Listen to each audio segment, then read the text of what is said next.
Is the Lord. അപ്പോസ്തല പ്രവൃത്തികൾ 24 അധ്യായം 1 മുതൽ 27 വരെയുള്ള തിരുവചനങ്ങൾ.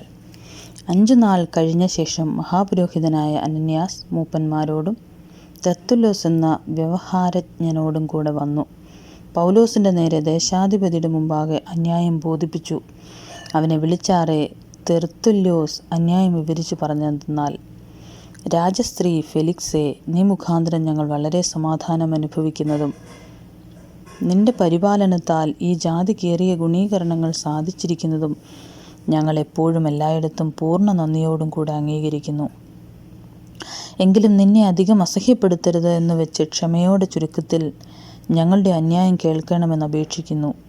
ഈ പുരുഷൻ ഒരു ബാധയും ലോകത്തിലുള്ള സകല യഹൂദന്മാരുടെയും ഇടയിൽ കലഹമുണ്ടാക്കുന്നവനും നസ്രായ മതത്തിന് മുമ്പനും എന്ന് ഞങ്ങൾ കണ്ടിരിക്കുന്നു. അവൻ ദേവാലയം തീണ്ടിപ്പാനും ശ്രമിച്ചു. അവനെ ഞങ്ങൾ പിടിച്ച് ഞങ്ങളുടെ ന്യായപ്രമാണപ്രകാരം വിസ്തരിപ്പാൻ വിചാരിച്ചു. എങ്കിലും സഹസ്രാധിപനായ ലുസിയാസ് വളരെ ബലത്തോടെ വന്ന് അവനെ ഞങ്ങളുടെ കയ്യിൽ നിന്ന് പിടിച്ചുകൊണ്ടുപോയി. അവൻ്റെ വാദികൾ നിന്റെ മുമ്പാകെ വരുവാൻ കൽപ്പിച്ചു. നീ തന്നെ അവനെ വിസ്തരിച്ചാൽ ഞങ്ങൾ അന്യായം ബോധിപ്പിക്കുന്ന ഈ സകല സംഗതികളിലും അറിഞ്ഞുകൊള്ളുവാനിടയാകും. അതങ്ങനെ തന്നെയെന്ന് യഹൂദന്മാരും യോജിച്ചു പറഞ്ഞു. സംസാരിക്കാമെന്ന് ദേശാധിപതി ആംഗ്യം കാട്ടിയാറെ പൗലോസ് ഉത്തരം പറഞ്ഞത്, ഈ ജാതിക്ക് നീ അനേക സംവത്സരമായി ന്യായാധിപതി ആയിരിക്കുന്നു എന്ന് അറിയുക കൊണ്ട് എൻ്റെ കാര്യത്തിൽ ഞാൻ ധൈര്യത്തോടെ പ്രതിവാദം ചെയ്യുന്നു. ഞാൻ യെരൂശലേമിൽ നമസ്കരിപ്പാൻ പോയിട്ട് 12 നാളിൽ അധികമായില്ല എന്ന് നിനക്കറിയാവുന്നതാകുന്നു. ദൈവാലയത്തിലോ പള്ളികളിലോ നഗരങ്ങളിലോ വെച്ച് ആരോടും വാദിക്കുകയെങ്കിലും പുരുഷാരത്തിൽ കലഹമുണ്ടാക്കുകയെങ്കിലും ചെയ്യുന്നതായി അവരെന്നെ കണ്ടിട്ടില്ല. ഇന്ന് എൻ്റെ നേരെ ബോധിപ്പിക്കുന്ന അന്യായം നിന്റെ മുമ്പാകെ തെളിയിപ്പാൻ അവർക്ക് കഴിയുന്നതുമല്ല. എന്നാൽ ഒന്ന് ഞാൻ സമ്മതിക്കുന്നു, മതഭേദം എന്ന് അവർ പറയുന്ന മാർഗിക പ്രകാരം ഞാൻ പിതാക്കന്മാരുടെ ദൈവത്തെ ആരാധിക്കുകയും ന്യായപ്രമാണത്തിലും പ്രവാചക പുസ്തകങ്ങളിലും എഴുതിയിരിക്കുന്നതൊക്കെയും വിശ്വസിക്കുകയും ചെയ്യുന്നു. നീതിമാന്മാരുടെയും നീതികെട്ടവരുടെയും പുനരുത്ഥാനമുണ്ടാകുമെന്ന് അവർ കാത്തിരിക്കുന്നത് പോലെ ഞാനും ദൈവത്തിങ്കൽ ആശ വച്ചിരിക്കുന്നു. അതുകൊണ്ട് എനിക്ക് ദൈവത്തോടും മനുഷ്യരോടും കുറ്റമില്ലാത്ത മനസാക്ഷി എല്ലായ്പ്പോഴും ഉണ്ടായിരിക്കാൻ ഞാൻ ശ്രമിക്കുന്നു. പല സംവത്സരം കൂടിയിട്ട് ഞാൻ എൻ്റെ ജാതിക്കാർക്ക് ധർമ്മം കൊണ്ടുവരുവാനും വഴിപാട് കഴിപ്പാനും വന്നു.